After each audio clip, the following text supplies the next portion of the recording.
Բարև ձեզ հարգելի հայրենակիցներ, ես Մարատ Հակոբյանն եմ Կիևից։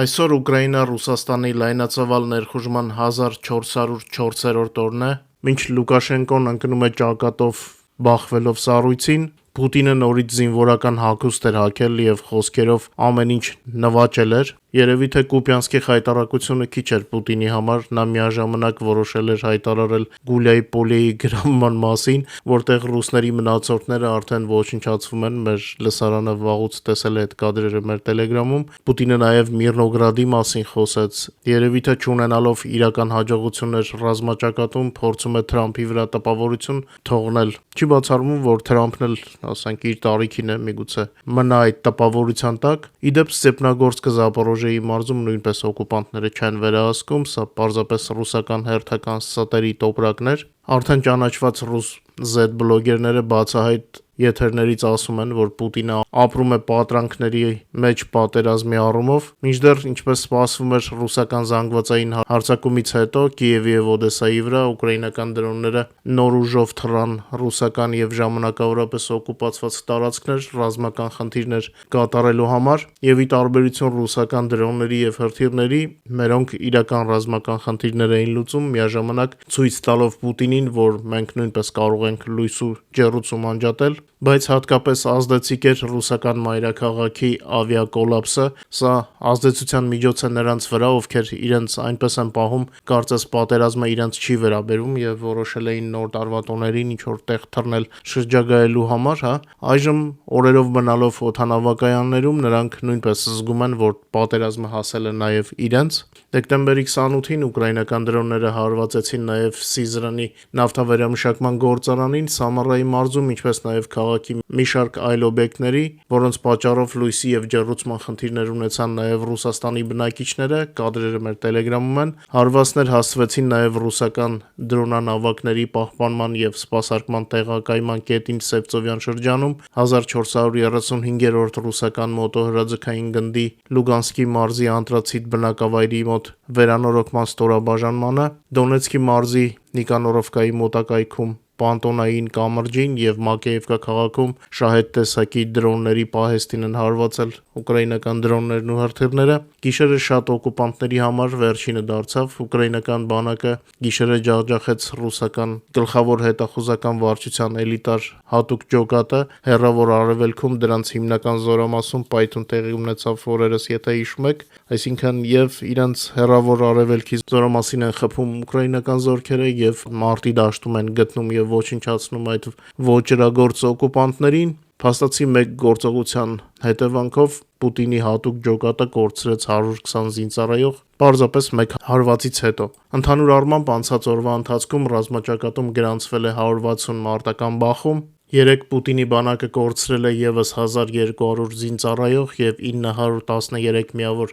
զինտեխնիկա ու սպառազինություն։ Ուկրաինայի գենշտաբի հաշվարկներով լայնածավալ պատերազմի սկզբից Պուտինի բանակը արդեն կորցրել է 1.204.510 զինծառայող։ Ուկրաինական գենշտաբի ռելիզը ձեր էկրաններին է։ Ուկրաինացի պարտիզանները շարունակում են դիվերսիաներ իրականացնել հակառակորդի թիկունքում եւ օկուպացված տարածքներում, թուլացնելով Ռուսաստանի Դաշնության զինուժը։ Նախորդին պարտիզանների թիրախը դարձավ Բերդյանսկի հեռուստաաշտարակը, ուկրաինացի պարտիզանները խոցեցին այն, ինչի արդյունքում ռուսական բանակի ստորաբաժանումները կապից զրկվեցին այդ տեղամասում։ Մինչ մեր եթերի մյուս թեմաներին անցնելը խնդրում եմ օգտագործել YouTube-ի գործիքները մեր եթերի առաջ խաղացմանը խթանելու համար, խնդրում եմ լայքեք եւ եթե հնարավոր է կիսվեք մեր հեռարձակմամբ սոցիալական ցանցերում։ Հիշեցնեմ նաեւ, որ օրը 24 ժամ կարող եք տեղեկանալ Ուկրաինայի եւ Ուկրաինայի շրջնորությունների մասին մեր Telegram-յան ալիքից, QR կոդը ձեր էկրաններին է, բաժանորդագրվեք եւ վայելեք։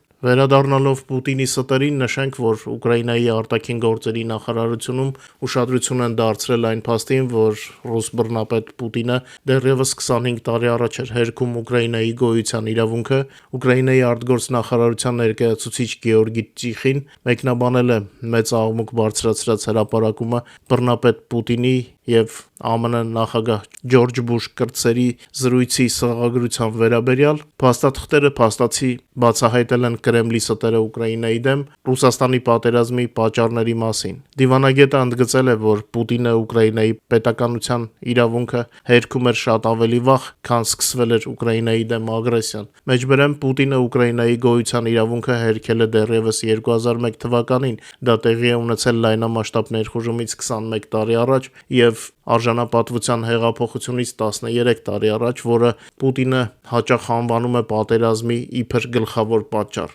Իրականում իսկական պատճառը միշտ եղել եւ մնում են Պուտինի եւ ռուս մյուս ղեկավարների կայսերական քաղցկեղային մտածելակերպը, ասել է Ուկրաինայի արտգործնախարարության ներկայացուցիչը։ Հրապարակված սղագրությունը եւս մեկ անգամ ցույց է տալիս, որ պատերազմը դարձել է Մոսկվայի բազմամյա կայսերական քաղաքականության ուղիղ հետևանքը, իսկ ագրեսիան Ուկրաինայի ներսում տեղի ունեցած իրադարձություններով արդարացնելու փորձերը ոչ մի կապ չունեն իրականության հետ։ Ով տեղյակ չի, ասեմ, որ օրերս ամերիկյան National Security արխիվ կազմակերպությունը հրապարակել է Պուտինի եւ Ջորջ Բուշ կրտսերի մի շարք զրույցների սղագրություններ, որոնք տեղի են ունեցել 2001, 2005 եւ 2008 թվականներին, արդեն այն ժամանակ ռուս բռնապետը սիրում էր արտասահմանյան գործընկերներին կարդալ կեղծ պատմական դասախոսություններ։ Այդ զրույցների ընթացքում Պուտինը Ուկրաինան անվանել է արհեստական պետություն, հայտարարել է, որ իբր Ուկրաինայի տարածքում 17 միլիոն ռուսներ են ապրում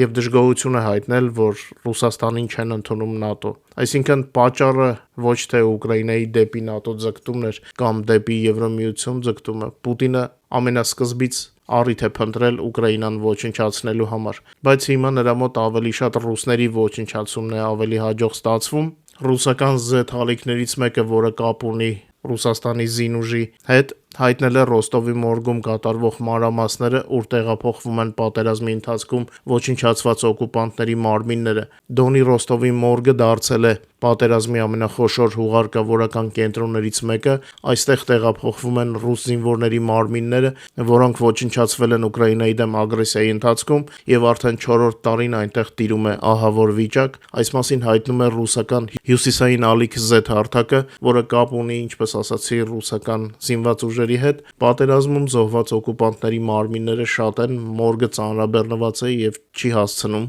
դիերի հոսքին։ Հրեշավոր իրավիճակ է, որի մասին սովորաբար չեն խոսում։ Ռոստովի մորգում կոլապս է, նշել է ալիքը։ Մարմինները չեն դրված դագաղներում, առանձնացված չեն, դրանք պահվում են շարքերով պարկերի մեջ, ուղղակի մեկը մյուսի վրա։ Ավելի հները ներքևում, ամենաթարմը, այսպես ասած, վերևում։ Մորգում արդեն 2 դահլիճ կա, երկուսն էլ լցված են, ասում են, որ այնտեղ մինչ այժմ դեռևս կան մարմիններ նույնիսկ Աֆղանստանի պատերազմի ժամանակներից։ Հիմա կառուցում են եւս մեկ դահլիճ, այցելուները դիմակներով են, բայց հոտը նկարագրել անհնար է, նշում է Telegram-յան ալիքը։ Կատարվողը հստակ ցույց է տալիս, թե ինչպես է Պուտինյան ռեժիմը վերաբերվում իր զինվորներին, որոնք ուղարկվում են պատերազմելու կայսերական ամբիցիաների համար։ Այս մարդիկ դարձել են Կրեմլի համար օգտագործված նյութ։ Ասեմ, որ Դոնի Ռոստովի մորգը միակը չէ, պարզապես հարավային ուղղությամբ դա ամենամոտն է, նման մորգեր շատ կան եւ իրավիճակը բոլոր տեղերում նույնն է։ Wall Street Journal-ը ցույց է տվել ճանապարհը, թե ինչպես է ռուսական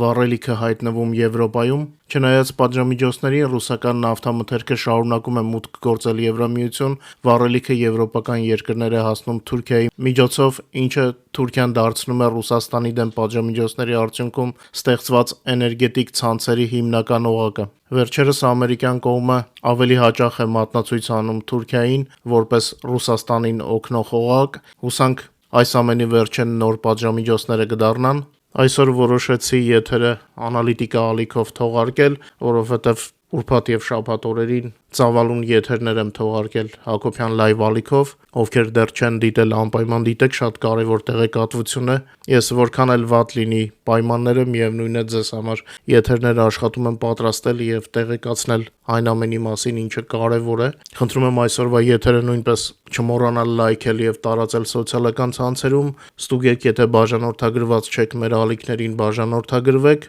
Այսքանով ավարտեմ մեր կիրակնօրյա եթերը, հուսով եմ վաղվա եթերը էլ ավելի լավը կլինի։ Մինչ նոր հանդիպում, բարեկամներ։